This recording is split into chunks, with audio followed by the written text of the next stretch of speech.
Hey there, Tommy here. Just doing another video. Got another thing, another thing to unbox. Excuse me.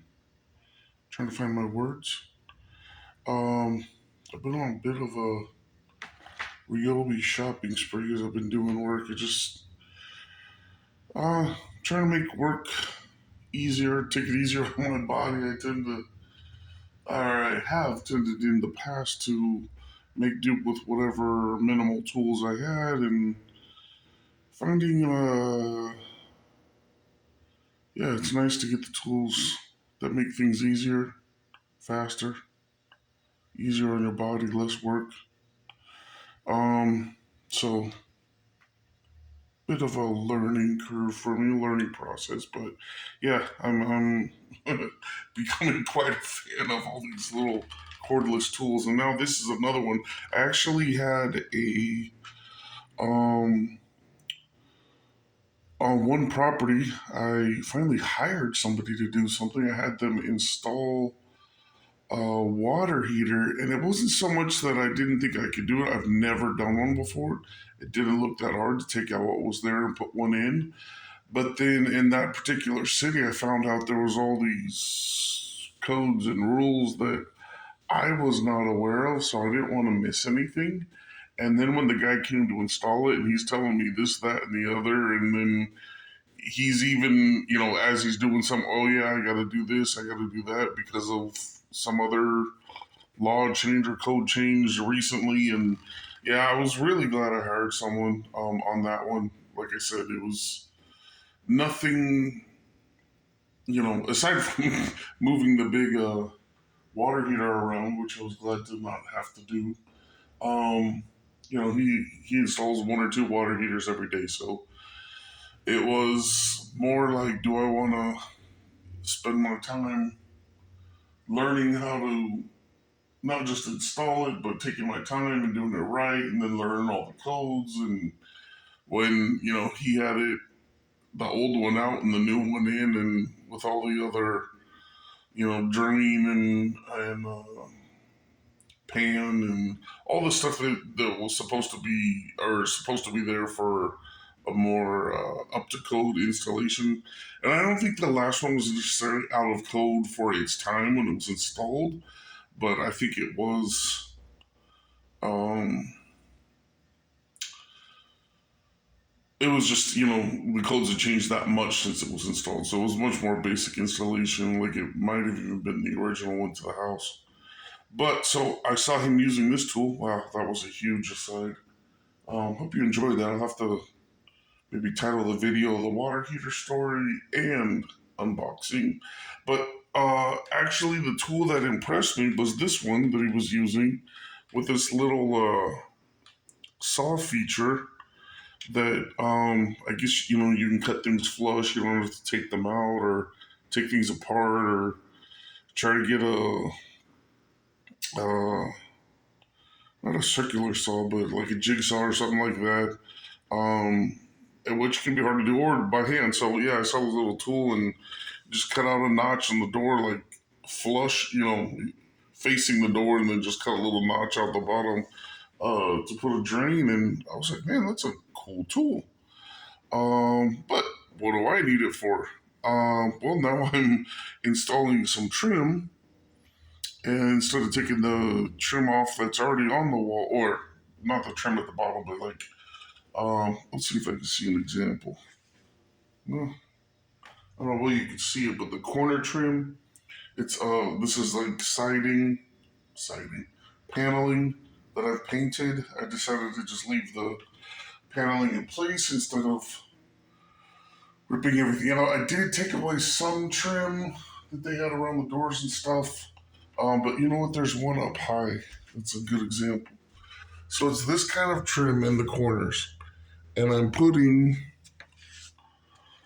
um, I'm using shiplap as my baseboards just because I like basic. I've used wood, um, like 1x4s, But this will, because it kind of goes with a lot of these older homes to use like a 1x4 thin piece of board, and it looks, similar to what's on door frames and stuff. But yeah, the shiplap, I like it because it has a little notched top. I get, to install the shiplap, what it's intended for. But I actually like it because it's, I was actually thinking of getting 1x4s and routering out a corner edge. And I'm like, just the stars, oh, look at this stuff. And I wasn't aware that it's like a trend now. I guess some of those home improvement shows, some chicks like all excited about it and tries to incorporate shiplap into everything. I didn't even know the name of it.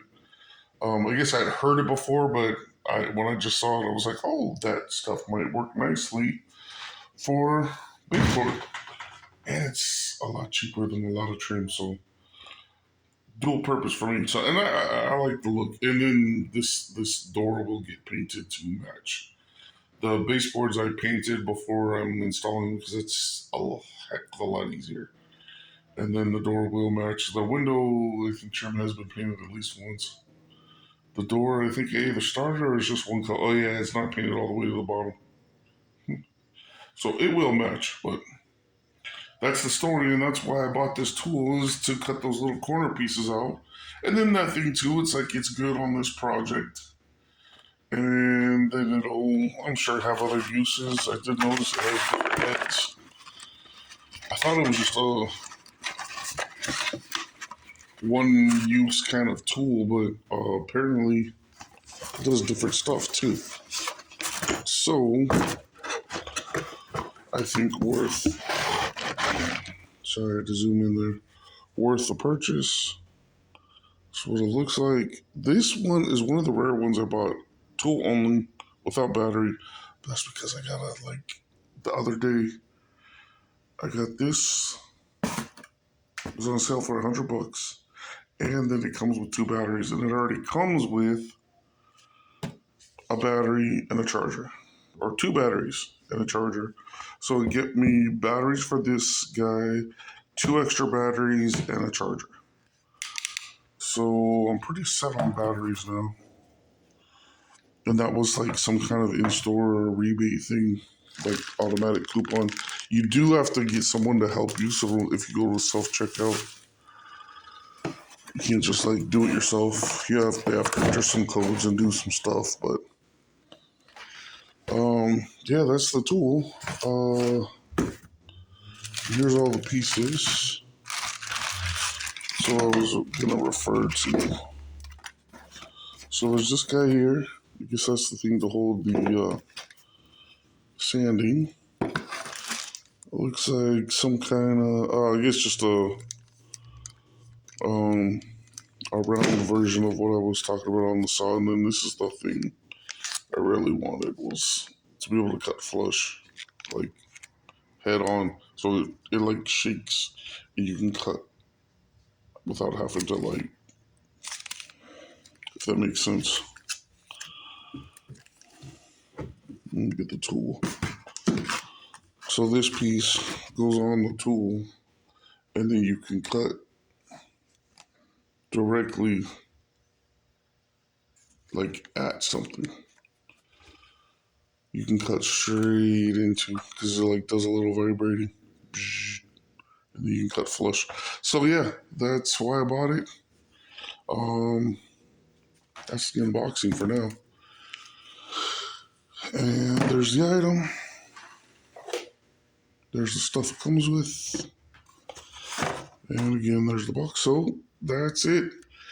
Excuse all the side things. I'll have to put that in the description of the video too.